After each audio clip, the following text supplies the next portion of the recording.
నమస్తే, welcome to Durga talks unstoppable. నమస్తే నమస్తే. మ్యామ్. బెంగాల్ ఎలక్షన్స్, అలాగే తమిళనాడు, ఈ రెండే మెయిన్ మనకి కీలకంగా తీసుకున్న ప్లేసెస్. ఇంకా అస్సాం అంటే ఖచ్చితంగా బీజేపీ కొట్టేస్తుందని ఒక కాన్ఫిడెన్స్ స్టార్టింగ్ నుంచి, వెరీ స్టార్టింగ్ నుంచి ఉంది. సో నిజంగానే మూడు తరాల రాజకీయం, మూడు ఎన్నికల్లో కూడా మూడు సార్లు మమతానే గద్దెనెక్కింది. సో అక్కడ ఒక రౌడీయిజము, రాజకీయం అన్నీ కూడా పెరిగిపోయినాయి. సో నిజంగానే ప్రజల్లో అందుకే వ్యతిరేకత వచ్చి మమతాను గద్దె దించేశారని అనుకోవచ్చా? ఇక్కడ ప్రజలే పూర్తిగా తమ చేతుల్లోకి రాజకీయాన్ని తీసుకుని నడిపారు అనుకో. ఇవాళ 5 రాష్ట్రాల ఎన్నికలు ఆల్మోస్ట్ ఊహించిన రీతిలోనే వచ్చాయి. అంటే అందరూ ప్రజలు ఏం కోరుకున్నారు, ఈవెన్ అనలిస్టులు ఏం చెప్పారు, లేదు మీకు సర్వేస్ ఏం చెప్పాయి అంటే ఒక్క తమిళనాడు తప్పింది తప్ప సర్వేలో 1-2 సర్వేలు, మిగతా అన్ని కూడా కరెక్ట్ గానే వచ్చాయి. అయితే ముందు వెస్ట్ బెంగాల్ మాట్లాడుకుంటే, మీరు చెప్పినట్టుగా ఆవిడ హ్యాట్రిక్ కొట్టారు, 3 సార్లు గెలిచి. ఆవిడ ముద్ర ఏం వేసుకున్నారు? ఒక గుండాయిజం. ఆవిడ బంగ్లాదేశీయుల్ని, శరణార్థులకి ఆవిడ ఆవాసం ఇచ్చింది. ఆవిడ ఇప్పుడు వాళ్ళకి వీళ్ళు దగ్గరుండి మరి ఆధార్ కార్డులు ఇచ్చి, అంటే ఓటర్లుగా వాళ్ళని చూసారు. వాళ్ళు ఎక్కడ చూసినా గుడారాలు. వాళ్ళు పని అక్కడ ఆగారా? మీకు ఇవాళ హైదరాబాద్కి రాలే వాళ్ళందరూ? పోనీ వచ్చి వాళ్ళు మంచిగా ఉన్నారా? ఇవాళ ఎక్కడ ఏం జరిగినా అల్లర్లు కావచ్చు, లేదు ఎవరి మీద దాడులు కావచ్చు, మహిళల మీద దాడులు కావచ్చు, ఎక్కువ వాళ్ళే ఉంటారు. తర్వాత ఇంకొకటి ఏమైందంటే, హిందువుల్ని కూడా వాళ్ళు చాలా హింసించింది దీది. హిందువులకి భద్రత లేకుండా అయిపోయింది. ముఖ్యంగా బోర్డర్ ఏరియాస్ లో ఉండే హిందువులు నిజంగా చెప్పాలంటే ఒక భయం గుప్పిట్లో ఉన్నారు. దాంతో సిపిఐ సిపిఎం కి ఓటేసే హిందువులు కూడా ఇవాళ బీజేపీకి ఓటేశారు. ఎందుకంటే మీకు భయం వద్దు, మీరు భయపడకండి, మీరు ఓటు వేయండి, నేనున్నాను అని బీజేపీ వాళ్ళకి, ముఖ్యంగా మోదీ, అమిత్ షా భరోసా ఇచ్చారు. ఇవాళ ఎస్ఐఆర్ అనేది చాలా బాగా పనిచేసింది. ఒక 70 లక్షల ఓట్లు తీసేశాక ఇవాళ పడిన ఓట్లన్నీ కూడా జెన్యున్ ఓట్లు, దొంగ ఓట్లు లేకుండా. ఆవిడ ఎస్ఐఆర్ వద్దంది, సుప్రీంకోర్టుకి వెళ్ళింది, ఆవిడ ఈవెన్ ఈసీ మీద కంప్లైంట్ చేసింది, ఈవెన్ కేంద్ర అధికారులు ఇక్కడ పనికిరాదని కోర్టుకి వెళ్తే కోర్టు చావచివాట్లు పెట్టింది. నిన్న ఈ రోజు కూడా లాస్ట్ మినిట్ వరకు బీజేపీని ఆరోపిస్తూనే ఉంటుంది ఆవిడ. సీసీ కెమెరాస్ ఆవిడ ఎన్ని రకాలు చేయాలి, భవానీపూర్కి అర్ధరాత్రి వెళ్ళి, ఇక్కడికి వస్తుంది అనుకుంటే వేరే చోటకి వెళ్ళి ఆవిడ స్ట్రాంగ్ రూమ్స్ చూడటం. తర్వాత ముందుగానే ఆవిడ అధికార నివాసాన్ని ఖాళీ చేసి భవానీపూర్కి వచ్చింది. ఇవాళ 2 చోట్ల ఆవిడ నెగ్గిందా లేదా ఇంకా సంశయమే. ఒకటైతే ఓడిపోయిందని తెలుస్తుంది, రెండోది కూడా ఆవిడ ఓడిపోయారా?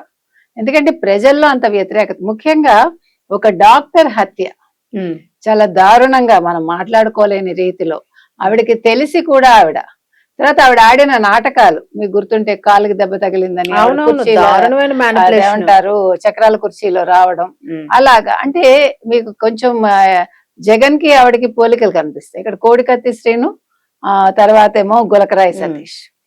అంటే రాజకీయాలు అనేవి నాటకాలతోటి ఒక పదవిని సాధించక్కర్లేదు, ప్రజలు కోరుకుంటే ఏ పార్టీ అయినా ఇంటికి వెళ్తుంది అని ఇవాళ బెంగాల్ ప్రజలు నిరూపించారు.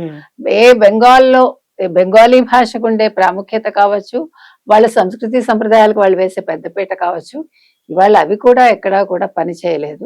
ముఖ్యంగా ఆవిడ ఉర్దూలో కూడా పోస్టర్లు వేయించటం, ఎప్పుడు అది జరగలేదు ఇంతవరకు. ఇవన్నీ కూడా ఒక నెగటివిటీని మూటగట్టుకున్నాయి. అంటే మేడం చెప్పండి, ఒక వీధి రౌడీలాగా ఆవిడ బిహేవ్ చేసింది. యాక్చువల్ గా మీరు చూస్తే కనుక ఆ మాట కావచ్చు, ఆ విధానం కావచ్చు, అసలు ఏది కూడా ఒక, అంటే 3 సార్లు ముఖ్యమంత్రిగా పనిచేసిన మనిషి అసలు ఎంత హుందాగా, ఎంత అందంగా, ఎంత చక్కగా రాజకీయాలు చేయాలి, ఎలా మాట్లాడాలి అనేది లేకుండా గెలవడమే ఒక ప్రాముఖ్యతగా పెట్టుకుని, బంగ్లాదేశీయుల మీద ఆవిడ దృష్టి పెట్టుకుని, శరణార్థులే నాకు ముఖ్యం, మైనార్టీలే నాకు ముఖ్యం అన్నట్టుగా బిహేవ్ చేసి ఆవిడ ఈ రకంగా చేయటం అనేది ఆవిడకి ఇవాళ 100% ప్రజలు బుద్ధి చెప్పినట్టు. సో ఇక అంటే మనం బెంగాల్ వరకు తీసుకుంటే మమతాను గద్దె దించేశారు, అయిపోయింది ఇంక మమతా పని, వాషౌట్, ఇంకా మమతా అడ్డా అంతా కూడా. సో తమిళనాడు రాజకీయానికి వస్తే, మనం తమిళనాడు విషయంలో కూడా సేమ్ ఇలాగే అనుకున్నాం. నిజంగానే రాజకీయాలకి విజయ్ సరిపోతాడా, ఆ క్యాడర్ని ఏర్పాటు చేసుకోగలుగుతాడా అని. సో నిజంగానే అసలు ఊహించిన రీతిలో 9-19 సీట్ల మధ్యలో ఎక్కడ, 102 ఎక్కడ అసలు? అంటే కాదండి, నేను లాస్ట్ లో నిజంగా ఒకసారి తమిళనాడు వెళ్ళి రావాల్సి ఉండేది, నాకు టైం లేక వెళ్ళలేదు. మీకు బాగా అక్కడ నేను మంచి బిగినింగ్ లో అనుభవం నేను ఉందా? కరెక్ట్ చెప్పా టీవీకే వస్తుంది, హవా ఉంది అని, కానీ మధ్యలో మారింది. ఇంత ఊహించలే, సిన్సియర్ గానే నిన్న నువ్వు ఊహించలా. నిన్న కనుక కొంచెం మనం దాని మీద దృష్టి పెట్టుంటే క్లియర్ పిక్చర్ వచ్చి ఉండేది నిన్న మొన్న. అయితే నేను వెళ్ళినప్పుడు మాత్రం చెప్పాను మీకు, ప్రతి వాళ్ళు అసలు టీవీకే రావాలి. వాళ్ళు డిఎంకేతో విసిగిపోయారు, ఏడిఎంకేతో విసిగిపోయారు. ఏడిఎంకేలో చీలికలు 4 రకాలు, ఒక ఎడపాడి, ఒక పన్నీర్ సెల్వం, ఒక శశికళ, ఇలాగా వీళ్ళందరూ కూడా బలవంతంగా బీజేపీ వల్ల కొన్ని రోజులు కలిసి ఉన్నారు తప్ప ఎవరికి వాళ్ళు. ఇవాళ అసలు శశికళ అనే ఆవిడ మాటే లేదు. చిన్నమ్మ చిన్నమ్మ లేకపోతే అమ్మ అచ్చి అనుకుంటూ ఆవిడ చెప్పుకుంటూ ఆవిడ జయలలితకి వారసురాలు నేను అంటే నేనే జయలలిత అన్నట్టుగా మాట్లాడింది. అసలు ప్రజలు ఏ రకంగా నన్ను పట్టించుకోలేదు.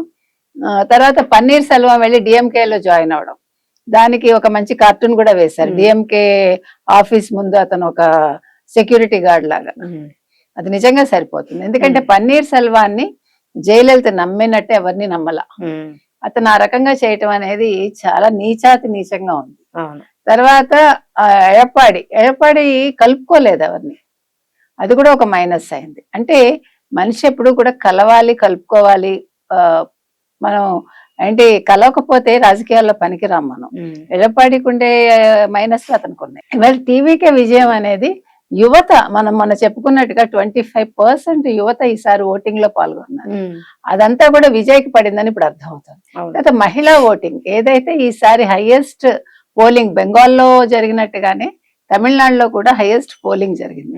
సో ప్రజలు ఇష్టంగా వచ్చారు, మహిళలు యూత్ ముఖ్యంగా విజయ్ని కోరుకున్నారు. సో ఇవాళ విజయ్కి పడ్డ ఓట్లన్నీ జెన్యున్ గా పడినవి. తర్వాత విజయ్కి చాలా అంశాలు కలిసి వచ్చాయి. మనం అనుకున్నాం ఇతని మాట తీరు బాగలేదు, ఇతనికి ఏమి అవగాహన లేదు రాజకీయాల్లో అని. ప్రజలు అది కూడా పట్టించుకోవాలి. అవును, ఒక మార్పు అంతే. ఇవాళ ఏ ద్రవిడ పునాదుల మీద అంటే ద్రవిడవాదం మీద ఈ డిఎంకే ఏడిఎంకే ఏర్పడ్డాయో ఇవాళ దానికి పునాది లేకుండా పోయింది. ప్రజలు అవేం పట్టించుకోలే. హిందీ వ్యతిరేకత కూడా ప్రజల్లోకి వెళ్ళలేదు.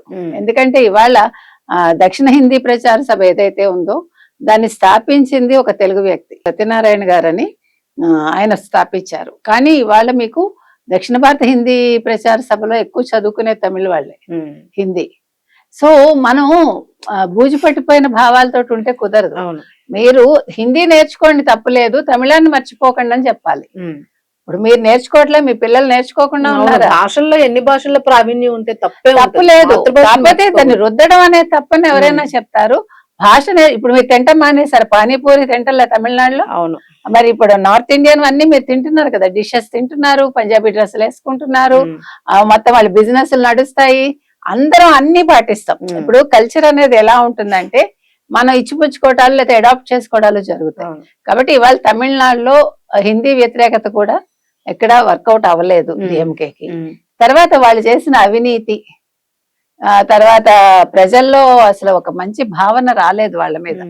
వాళ్ళ ముఖ్యంగా కొడుకు కూడా, తర్వాత హిందూ వ్యతిరేకత, తర్వాత హిందూ ధర్మ వ్యతిరేకత, తర్వాత సనాతన ధర్మం మీద ఉండే వ్యతిరేకత, ముఖ్యంగా ఇతనెవడు ఉదయనిధి స్టాలిన్ చేసిన వ్యాఖ్యలు, లేకపోతే వాళ్ళు అదేంటి తిరుపుర కుండ్రంలో ఆ దీపం వెలిగించకుండా కోర్టుకు వెళ్ళడం, ఇవన్నీ కూడా జడ్జి మీద కూడా వీళ్ళు ఒక అభిశంసన తీర్మానం తీసుకురావాలనుకోవడం, ప్రతిదీ నెగిటివ్ అయ్యాయి. మనం ముందే చెప్పాం హిందువులందరూ మేల్కోవాలి తమిళనాడు విషయంలోని. ఇవాళ పోనీ ఓకే, ఒక అవకాశం ఇచ్చారు, అతను ఎన్ని సభలు నిర్వహించాడని కాదు, ఎలా మాట్లాడాడని కాదు, మరి తాను మలుచుకుంటాడా, త్రిష వెనకాలండి మలుస్తారా, ఇవాళ త్రిష పాత్ర ఏముండబోతుంది, తమిళ రాజకీయాల్ని అంటే దిశానిర్దేశం చేసేది ముఖ్యంగా విజయ్ని త్రిషానా అన్నట్టుగా ఉంది. అస్సాం అనుకున్నట్టే బీజేపీ, పుదుచ్చేరి కూడా అనుకున్నట్టుగానే వచ్చింది. ఇక కేరళ కూడా ఈసారి కాంగ్రెస్ అనుకున్నారు, అదే కాంగ్రెస్ కూటమి.